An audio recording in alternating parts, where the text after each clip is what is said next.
Shalom, selamat pagi Bapak Ibu Saudara yang dikasihi Tuhan. Kita berjumpa kembali dalam acara Renungan Pagi Spiritual Life. Dan pagi hari ini sebelum kita memulai aktivitas kita akan kembali merenungkan firman Tuhan. Nah Bapak Ibu Saudara yang dikasihi Tuhan, firman Tuhan pagi hari ini terambil dari 1 Korintus pasal 13, ayatnya yang ke-13. Saya akan membacakan bagian firman Tuhan ini bagi Bapak Ibu Saudara. Demikianlah tinggal ketiga hal ini, yaitu iman, pengharapan, dan kasih. Dan yang paling besar diantaranya ialah kasih. Saudara dikasih oleh Tuhan, hari ini merupakan hari terakhir dari pembahasan kita selama 2 minggu tentang kasih. Kita sudah banyak membahas tentang kasih berdasarkan tulisan Paulus di dalam 1 Korintus pasal 13. Di akhir pasal ini, Rasul Paulus kemudian memberikan sebuah penjelasan di dalam ayat ini. Di ayat yang baru saja kita baca, dia bilang bahwa demikianlah tinggal 3 hal, yaitu iman, pengharapan, dan kasih. Dan yang paling besar ialah kasih. Nah, ketika saudara membaca surat 1 Korintus pasal 13, khususnya di dalam pasal 13 ini, saudara akan menemukan bahwa Rasul Paulus pertama-tama dia mulai mengangkat kasih sebagai hal yang utama. Lalu kemudian dia menjelaskan ciri-ciri kasih. Kita sudah membahas ciri-ciri kasih itu.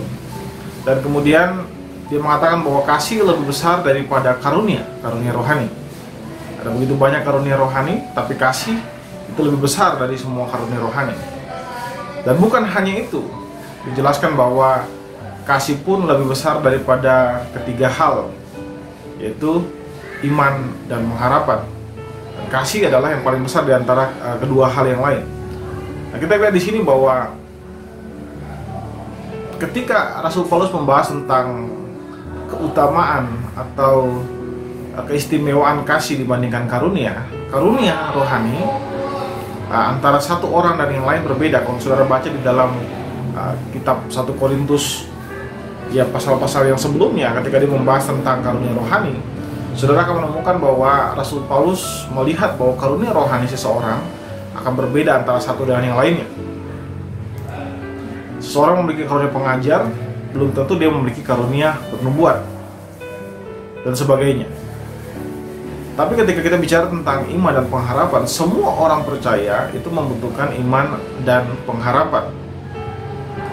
Iman dibutuhkan oleh orang percaya supaya kita bisa menghidupi dunia yang selalu berubah ini. Ketika kita hidup dalam dunia selalu berubah, kita membutuhkan iman kepada sesuatu yang mutlak, tidak berubah, yaitu Allah. Untuk melihat Allah di dalam dunia yang selalu berubah, kita membutuhkan iman.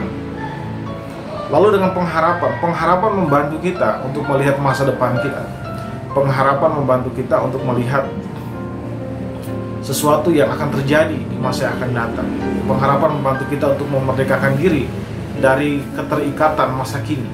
Banyak orang terikat oleh kehidupan saat ini dan bahkan tidak memikirkan masa-masa yang akan datang atau kehidupan kekal. Dan pengharapan membantu kita untuk melihat kehidupan yang akan datang. Tapi iman dan pengharapan itu sangat terbatas. Iman dan pengharapan dibutuhkan pada saat kita hidup di dunia.